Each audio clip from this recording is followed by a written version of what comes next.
life and that commitment and those feelings. And so I was so tired of continuously going through relationship after relationship, being so burned and being hurt and hurting others, that I just said, I don't want to get married ever. And I got this tattoo on my arm that says Beulah, means married in Hebrew.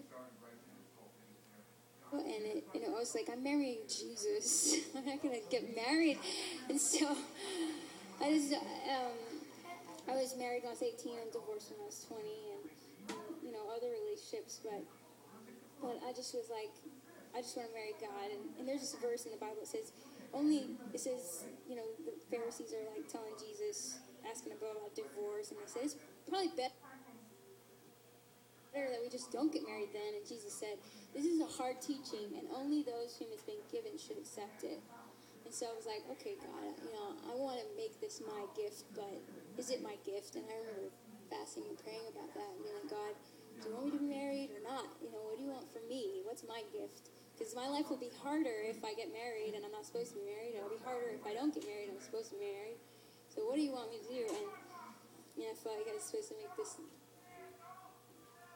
Well, I went through a long journey. In the end, I met my husband, and it was so obvious that was the man that God had picked for me. I didn't want to pick a man because I know I can talk myself into loving anyone, being in love, because I had been so used to the process. And it's just a familiar feeling. Oh, this is a new person, and whatever, that same thing that happens. And I just see beauty in everyone. I see beauty, God's beauty, and so I can love everyone when I get to that place that God's fingerprints are in them, And so I finally was like, I want you to pick for me because I don't know what I need more than you do. So he was so obvious that, there's all these things that he had to be, which was, one of them was that he needed to be a little bit shy, but he also had to pursue me when I wasn't going to pursue him because I wanted a leader in my marriage. I didn't want to be the leader. I wanted a leader, like a man that was going to lead him. So I was not going to pursue him and manipulate a relationship and happening, even though he looked perfect. So even though he was shy, he had to pursue me, a rock star, and that's exactly what ended up happening. It was a million things that happened that had to prove that he was him. But in the beginning of the relationship, I was like, I'm not going to manipulate this to become something because I want to know it's God. And so I kind of just hid myself away from him, like romantically. We were just really good friends for a while, and he walked it out, and he didn't kiss me until he asked me to marry him a year later, and we didn't have sex till our wedding night, and it was the most amazing thing I've ever experienced. That's awesome. I'm going to get Bethany now. She said not to say anything, but I'm going to just say, okay? I'm going to get her good. We were talking about being single, and she's like, you're single? I'm like, yeah, I'm single. And she's all, I'm like, you single? She's like, yeah, I'm single too. She's like, don't tell anyone. But, sorry, my bad. We break all the rules anyway. But this is what's going on. But this is cool. This is why I want to call you out. Because what we did agree on is we're like, you know what? Let's not waste time and go through the process of date.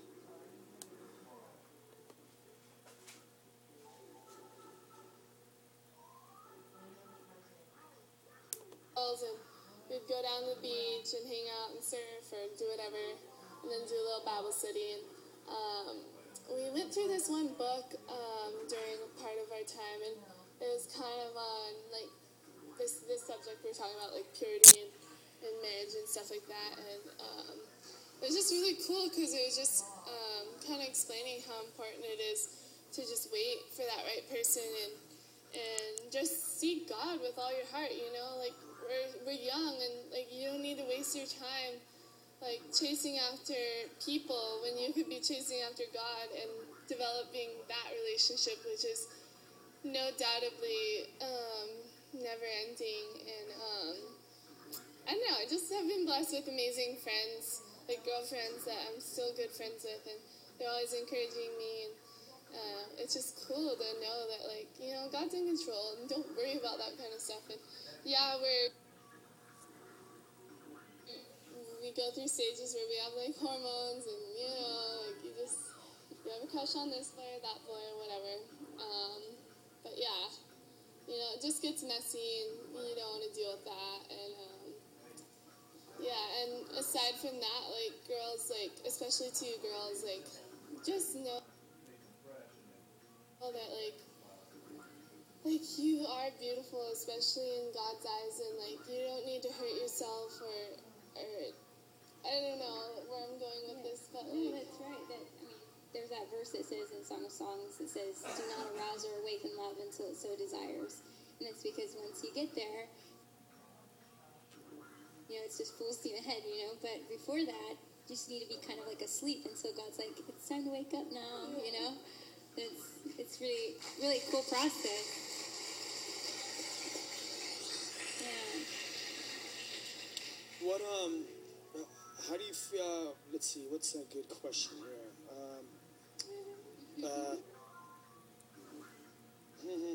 Okay, Lacey, it got all awkward, all the single stuff, sorry about that, okay? No, but it's true, man, you know what? Just God has someone for you, and maybe you're not ready for that person yet. Maybe, like, if you're like me, you're all tweaked still, I gotta clean you up. Yeah.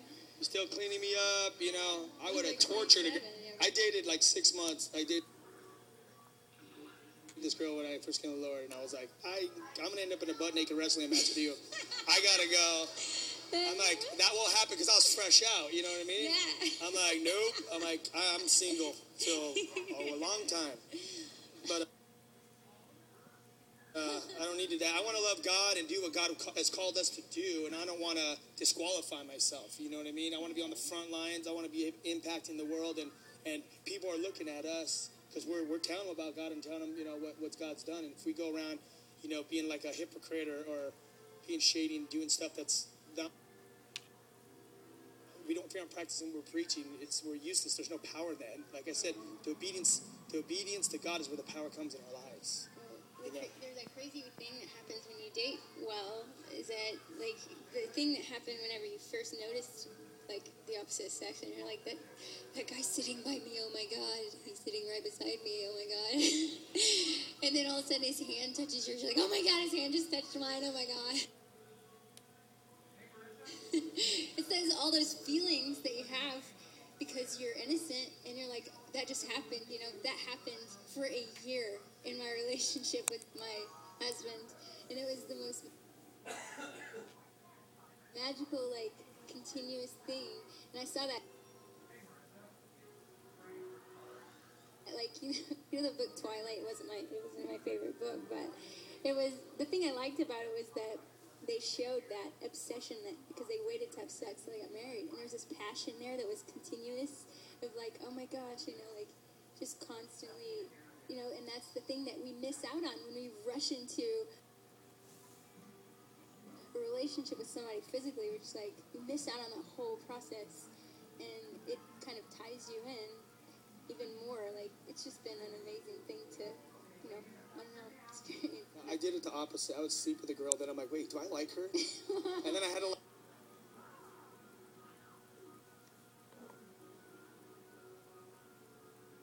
with each other and everything that we've been through, and being able to encourage each other. And yeah, we should just do this every day. Yeah. I agree. Let's take it around the world. Yeah. Cool. And thank you for coming out and being a part of it. Lacey, what do you think about the Whosoever movement? And Lacey's been around since the beginning. She just, when we started doing stuff, she was a part of the whole beginning, and then right when we started going out to do more stuff, she just dropped her new album, and they did a whole world tour. And then finally when I got a hold of her, she's like, I'm pregnant. I'm like, I'll see you at the conference, second conference in a year and a half. But it's awesome. We stay in contact and stuff. But so what do you think? You've been a part of this since the beginning. Well, what the coolest thing about, I love the name, besides the fact that it's from John 3:16, for God so loved the world that whosoever believes in him should not perish, but have everlasting life. The word whosoever means anyone and everybody, and the name of Flyleaf before we had to change it was passerby. Passerby is just anybody, and that's the idea, is that we are just anybody with a story on stage telling our story, and everybody has a story, and we are no better than anyone else. We just, we all have different gifts though, and different purposes, and it's important for everybody to fulfill their purpose. because it's important for the world and around you, whether you realize it or not. And the coolest thing about the Whosoevers is that it's a unity between people who have a platform, and but we have a platform because of a whole group of people who are hungry to know their purpose. Just like we were, and are, still, figuring it out together and walking along, and to say that we're no different in that way. We're the same. We have issues, and we need a Savior, just like everybody else. We're not Jesus. We need Jesus, So. What's cool is the Whosoevers is anybody. It's bigger than people that are on stage. We have like 400 people that are volunteering here right now. We have graphic designers. We have the artists that have put their art out there. We have the skaters that came out and skated. The guys that built the ramps. The people that have donated that are donating to make this happen. I mean, it's Whosoever. It's bigger. Let's not get our eyes on like us, because it's not about us. It's about Jesus Christ, number one, and it's about Whosoever, with everyone with their different gifts. Yes, I have like 10 different friends that were building all these things for the stages in the back. It's like it's all these anybody's coming together and made this whole thing happen. So it's